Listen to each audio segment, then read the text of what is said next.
Let's go to this all-important notion of moving fast and being innovative. First product of the Sony Corporation was a Japanese rice cooker. In 1945, Morita, like all these Japanese people, were out of work. No money, no resources, no nothing. What could they do to survive? Morita said, I have to make something somebody will barter for. Give me a few yen for. He said, everybody still eats rice in Japan. I'll make rice cookers. Right. No raw material in Japan in 1946. No metal. Morita knew there was lots of metal around the mountains of Tokyo. The American bombers would come from the islands, drop their bombs. These bombers and their fighter escorts had excess fuel tanks, extra fuel tanks to get them this long distance. They dropped their payload, drop the empty fuel tanks, and fly back to Guam or Okinawa, wherever they came from.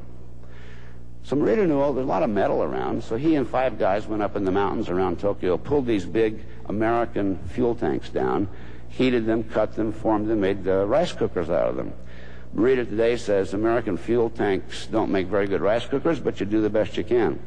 Second product of Sony Corporation, which really put it on the path, was magnetic recording tape.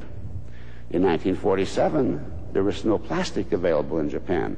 Morita and his workers, on their hands and knees, cut long strips of newspaper.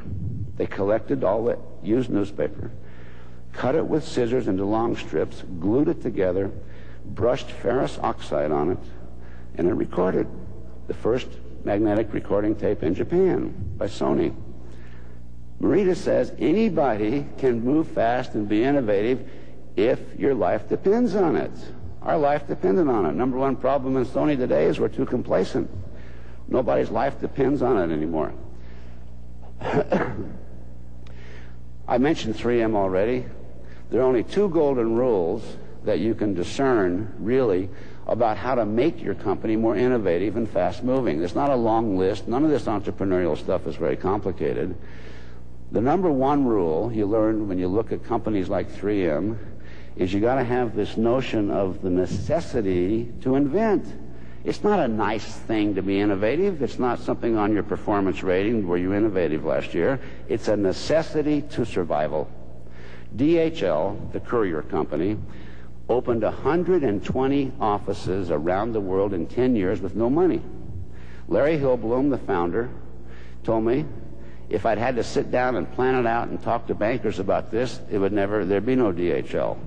I got on the plane carrying these documents. He was a courier himself, the first courier. I got to Sydney, Australia.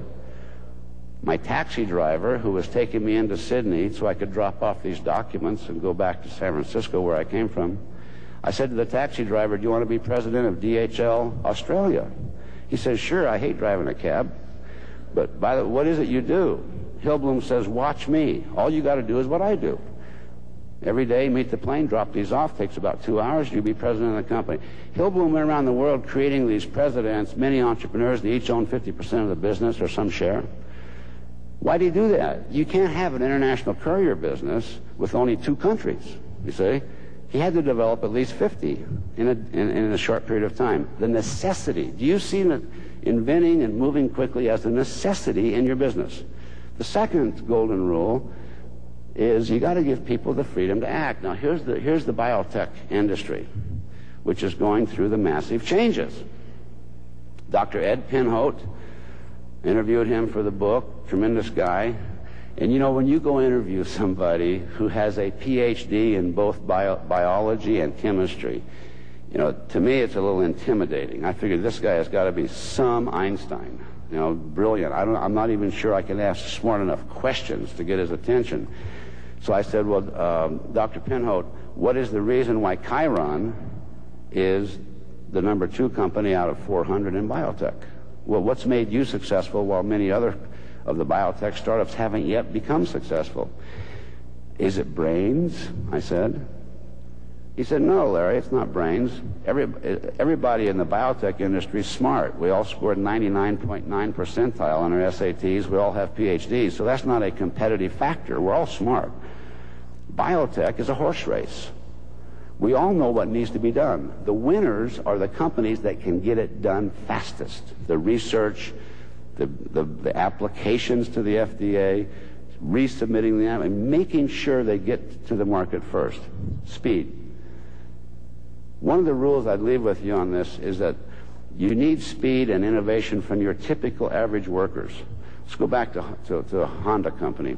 In the manufacturing plants of Honda in Japan, there's big signs that say, in Japanese, the genius of Honda is the average worker. Now, Mr. Honda said something quite interesting about his people. 5% of my employees are superstars. Another 5% are bums and alcoholics and no goods, lazy, even in Japan. So here we got 5% on top, 5% on the bottom. 90% of my people are average.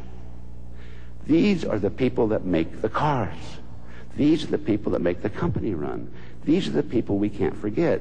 He said, but most managers are fascinated with the superstars, trying to keep them happy, spend half their life trying to fix these bums down here, right? And sometimes forget the names of these average employees. They're the most important people.